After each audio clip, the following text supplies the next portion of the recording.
looking, really poring over those two contact sheets, I understood that there were things that were happening on the periphery of the Latino festival that were interesting, like the image on screen right now, where you see a cop in the middle of the crowd, busy talking on his walkie-talkie, right? I mean, he's moving with the crowd, but there's a tension there.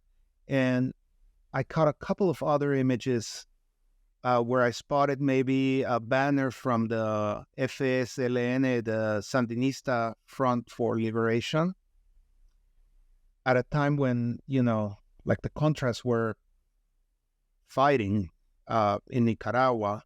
And then all of a sudden you have this banner raised in the nation's capital. And I was like, how can this be happening? Like, okay, there are people buying empanadas and selling tacos and dancing, but there's also this happening on the edges, away from the center.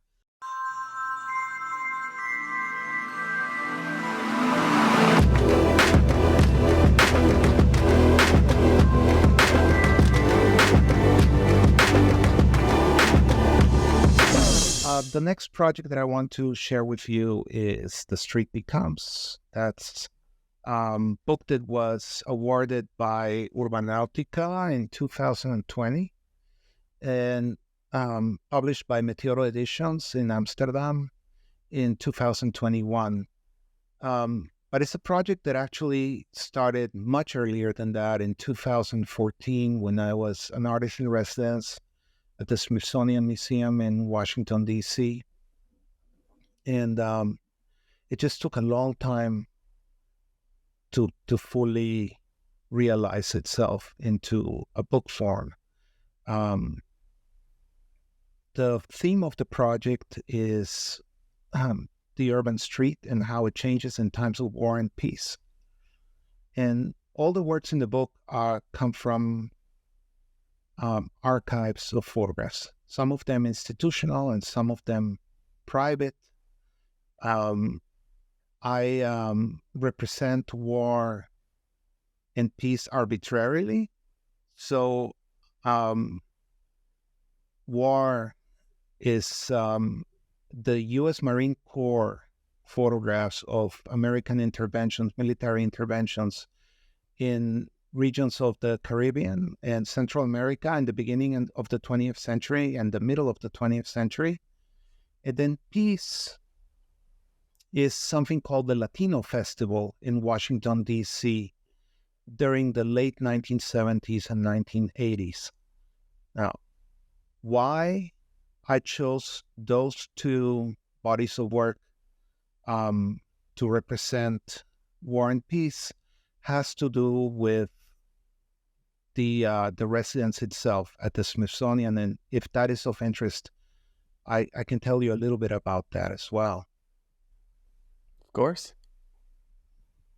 I was nominated for this opportunity, and then as a nominated artist, I had to come up with a proposal.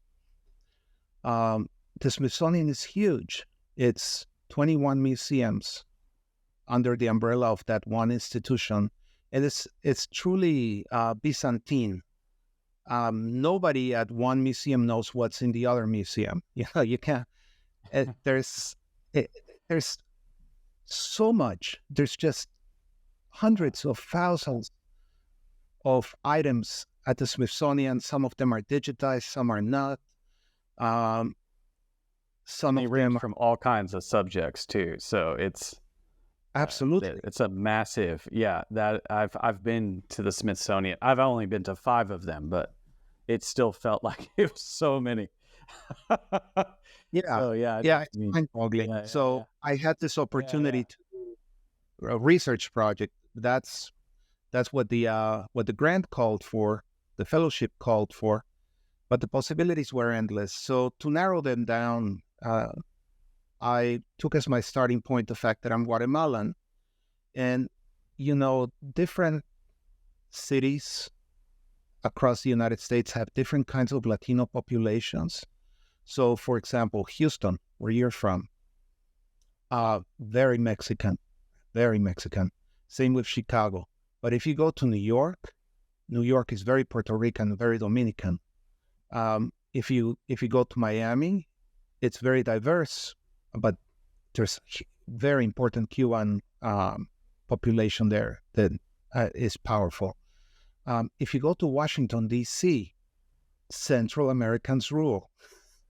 And so when I had this opportunity, I thought to myself, well, this is something that I've always wanted to explore, the Central American community in Washington, D.C. But where would I start? At the Smithsonian. And I started making trips to Washington to meet with different curators at different institutions to try and figure out what they had, what kind of materials they had, and could they potentially be a partner in this process. What I learned after a couple of months of conversations and trips to Washington, D.C., was that from all of the museums at the Smithsonian, there is only one museum that looks inwards. Washington, D.C. is not a state. And the Smithsonian is a national institution. So all of these museums kind of look outwards, but there is one museum that is separate, that sits across the river, not on the mall, not where all the museums are, across the river. And that's the Anacostia Community Museum. That's the precursor to what is now the National African American History and Culture Museum. Before there was that museum, there was the Anacostia, and that was the African American Museum. Now, the Anacostia actually had materials about the Latino community in D.C., particularly the Afro-Caribbean aspect of that community. And so, sure enough, I started by visiting the archives at Anacostia, still at the proposal level, still hammering out my proposal, not yet having received the fellowship. And I found some materials from a landmark exhibition entitled Our Black Mosaic. Some materials that had been left behind, maybe by a bureaucratic glitch. Just a few things that really piqued my interest. There were a couple of contact sheets by a photographer named Nancy Shia that showed the Latino Festival. And at that point, I didn't know that such a thing existed. But the images showed people coming out to celebrate their Latino identity on the streets of Washington, D.C., selling food, dancing, wearing costumes, etc. Then the other thing that I found, which was incredibly surprising to me, were some photocopies, not even actual prints, just photocopies of images of the U.S. Marine Corps at the beginning of the 20th century occupying Santo Domingo and Haiti. Just a few shots, 8 or 10 shots of Marines, taking aim behind a picket fence or storming what looked like makeshift huts on an urban street. And I was actually fascinated by those two kinds of visuals. And I created this project called The Street Becomes that weaves them together. Of course, it's arbitrary, right? This is something that I set up, this dialogue between these images.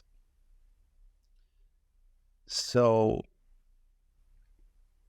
I mean, what it like? You kind of got into the inspiration a little bit, but what? How do you? I'm trying to kind of connect it to.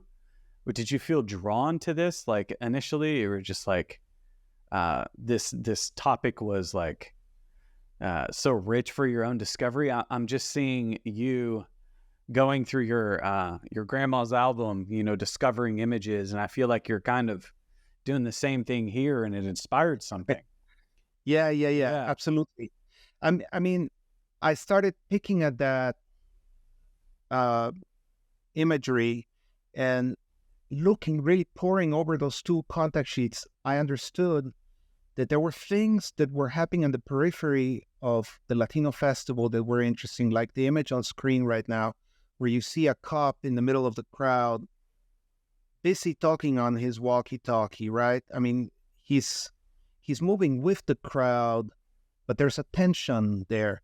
And I caught a couple of other images where I spotted maybe a banner from the FSLN, the Sandinista Front for Liberation, at a time when, like the Contras were fighting in Nicaragua. And then all of a sudden you have this banner raised in the nation's capital. And I was like, how can this be happening? Like, okay, there are people buying empanadas and selling tacos and dancing, but there's also this happening on the edges, away from the center. There's something else happening here. What exactly is being contested here on the streets of Washington, D.C.? And like I said, there were only a few images at the Anacostia, and the same thing with the Marine Corps. So where did these images come from? I eventually tracked those to the National Archives in Maryland. So most of my Smithsonian fellowship, I actually spent outside the Smithsonian at the National Archives in Maryland, digging through all of those images from the U.S. Marine Corps, and then knocking on the doors of private homes, such as Nancy Shea or Rick Reinhardt or other photographers from D.C. who happened to have taken an interest in the Latino Festival. And so I would knock on their door and introduce myself and say that I was interested in their archives for my project. And it was quite a big ask, to be honest, Patrick, because I'm like a stranger to them, and I'm asking to go through their images, and if they haven't been digitized, to sit with them for days, scanning them and digitizing them. And I had to explain to them that I would use the images in an autonomous project and that I would transform them aesthetically in ways that were necessary for the project, and that they had to allow me to exhibit them and even to sell them and to publish them if I had the opportunity to publish a book. It was a big ask. Lucky for me, the people that took an interest in the Latino Festival were generous-hearted. I mean, they were either living in the neighborhood or had a connection to the neighborhood where the Latino Festival took place, Mount Pleasant. And so I started building this project. Difficult visually, and I'll show you some more images. Difficult visually because the U.S. Marine Corps stuff was shot with large format cameras, 8x10, 5x7, 4x5 formats at the beginning of the 20th century, or sometimes in the middle, if it's the Republican Dominican was occupied also in the middle of the century. But the Latino Festival images are snapshots in color, 35 millimeter. And you know that if you're going to make this work, they have to flow. So I had to transform them aesthetically, and that involved, number one, bringing them into monochrome, bringing all of the work into monochrome, and then a series of steps, analog to digital, to downgrade the image quality, particularly attacking the midtones, so that the reading of the images was a little bit slower and more complicated, so that it was perhaps more gestural. And this is kind of the way the book works as diptychs, so that war has a warm sepia tone and peace has a cool gray tone, and that helps differentiate them. And I'm trying to sort of like suggest new meanings for the street in times of war, in times of peace. Maybe this is a good example, a group of Marines parading in Haiti with their regimental banners. And then on the other side, Afro-Caribbean man holding his daughter up like she was his banner in the nation's capital. And what exactly is being said, right?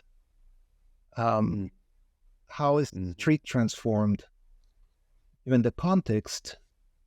These are some of the issues that I'm exploring. Some of it is gestural. Some of it is just juxtaposition.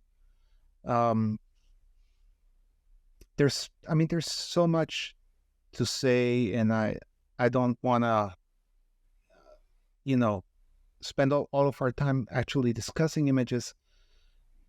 An image like this, I will comment on just to illuminate what I'm trying to do here a little bit further.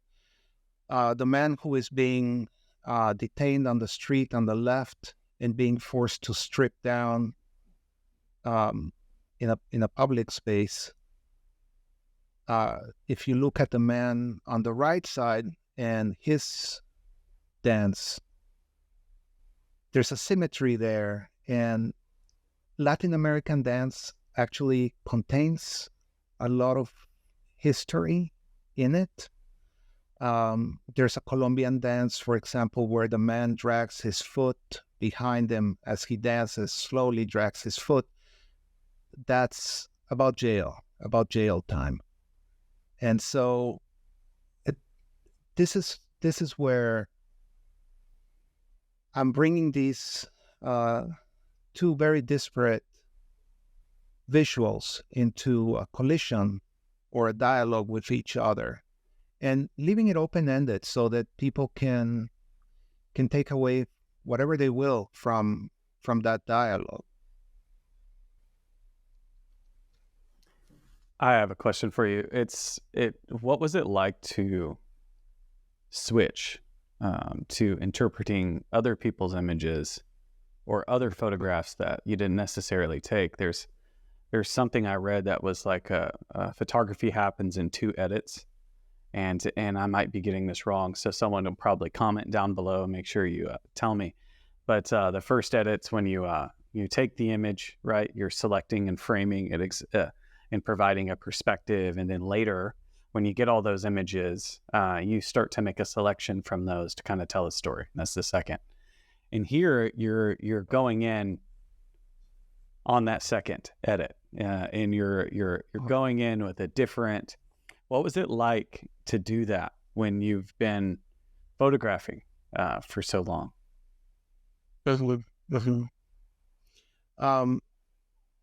Okay.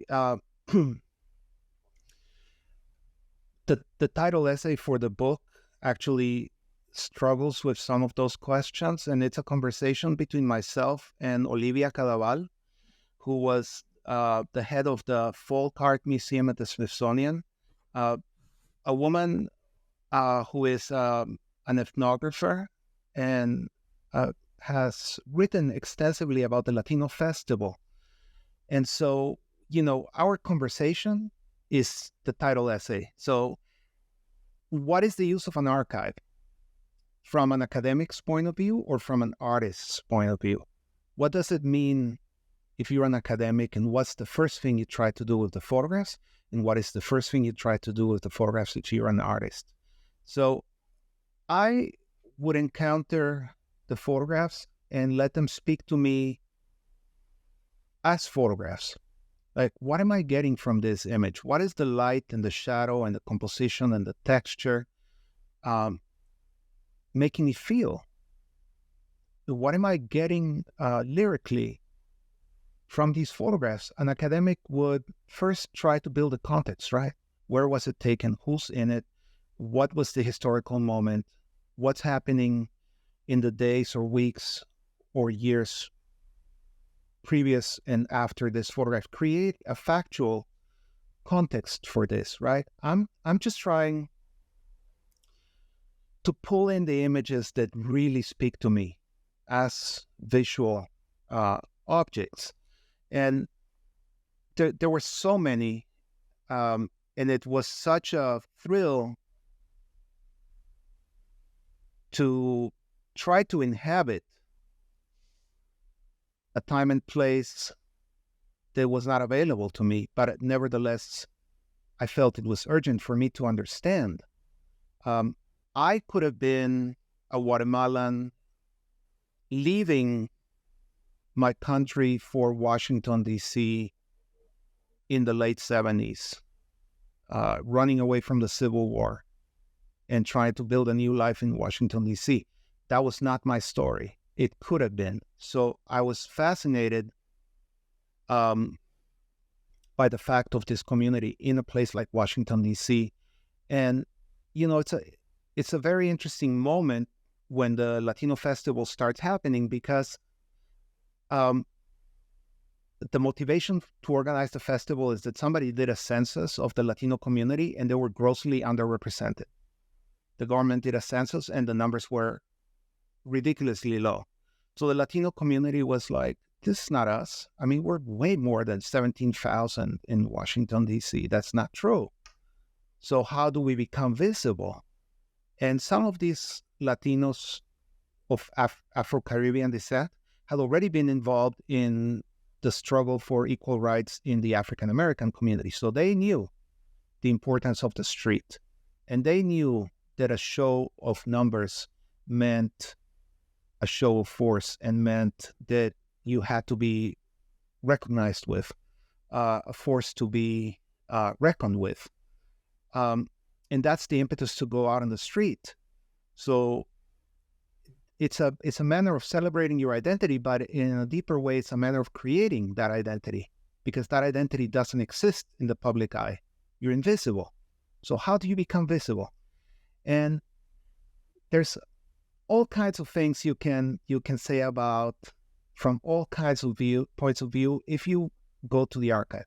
So let's say, do you see the diptych on the screen right now? The man wearing a formal jacket and a bow tie. Yeah. I did not research this image to find out the specifics of it. What drew me to this image is that this man, and I believe is happening in Haiti, the beginning of the 20th century, is surrounded by military brass, American military brass, and he's not American. And so to me, visually, this is like a ventriloquist and their puppet. Even the cuffs of his shirt, the way they look visually like shackles. I mean, this whole thing to me is about putting somebody in power but controlling them. Visually, this is purely visual, and this is the level that I am interested in. This is the truth of the image to me, is this a puppet? As an artist, I'm not talking here about the historical truth of this image.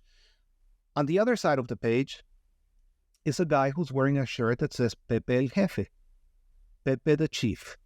The chief of what?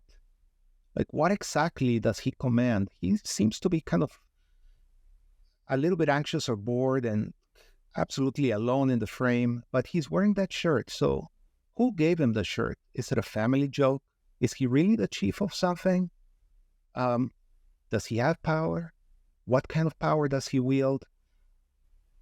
And if you ask Olivia the same question, she will tell you that this is Pedro Luján, a Peruvian man who was incredibly important to the Latino community in the 80s and organized these Latino festivals. And yes, he was a powerful motor for his community, right? I don't know that, but I'm fascinated by the image and the question that it raised next to the other image. What is the true nature of power, and how does that change the street, or how does the street allow for it to exist?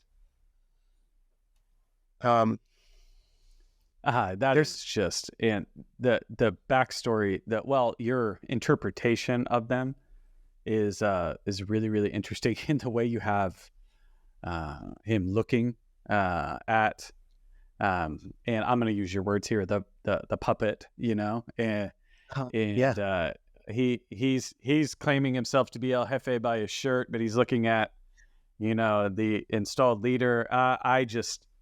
That is incredibly powerful. You have a great way of lining up these images to where they're you can tell they're not from the same time or the same place, but they're talking to each other in such a unique way. I think this series is very interesting.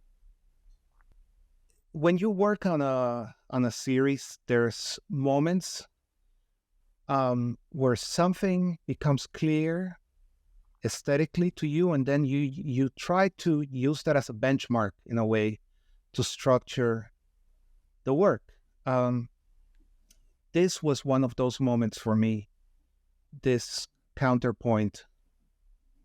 And I think we often make the mistake of thinking that our lives begin on the day that we're born. But actually, they begin much earlier than that, because we're born into circumstance, we're born into a context. And, when I was looking at this image of the man drunk and oblivious to the world, I was like wondering, and as I always do when I see that in a public place, what drives this person to drink that much, to completely lose control and pass out when other people are happy to buy a few tacos and have a few beers and have a good time and laugh and celebrate? Why does this person have to go to those extremes? How far does the pain go? And then I see an image like the one on the left in the archive, and maybe 100 years earlier, that trauma came into his family, the people who came before him, and maybe he inherited some of that somehow. I don't know. It's mysterious. And, the fact that an archive can take me to the Dominican Republic or to Haiti or to Nicaragua at the beginning of the 20th century to try and help me figure out something that I think is necessary for me to understand is such a gift. And that's the reason why I'm interested in archives, because they're a kind of time machine to take you somewhere where you never were. And yeah, that was the process here. The book is 60 pages long, and there's maybe 50 or so images. But it took years to form itself. I was originally going to publish this book with Smithsonian Press, but I had to say no, because we were about ready to go to press, and all of a sudden they were insisting on having an appendix with detailed captions explaining the provenance of the images and annotating each image academically.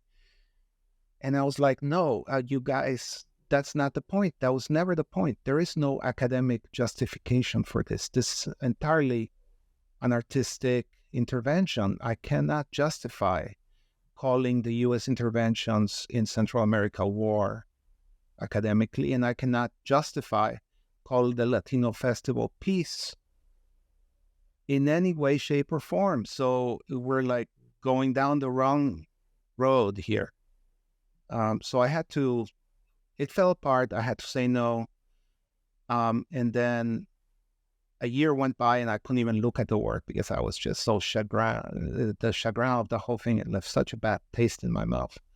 But then, sure enough, I returned to it, and I built a new dummy for the project. I think a much better dummy, in collaboration with Studio Lin in New York, and then eventually found Meteoro Editions. That's how the book came to happen. And then it ended up at Urbanatica. And then even before it was a book, it was awarded by Urbanautico, for which I am incredibly grateful, because that kind of vote of confidence helps an artist. It helps you believe in the work. When an institute like Urbanautico takes it seriously, and it rubs off on you, it helps you build your confidence up. So thank you, Urbanautico. Well, I am definitely inspired by them. So, and by that whole organization. So.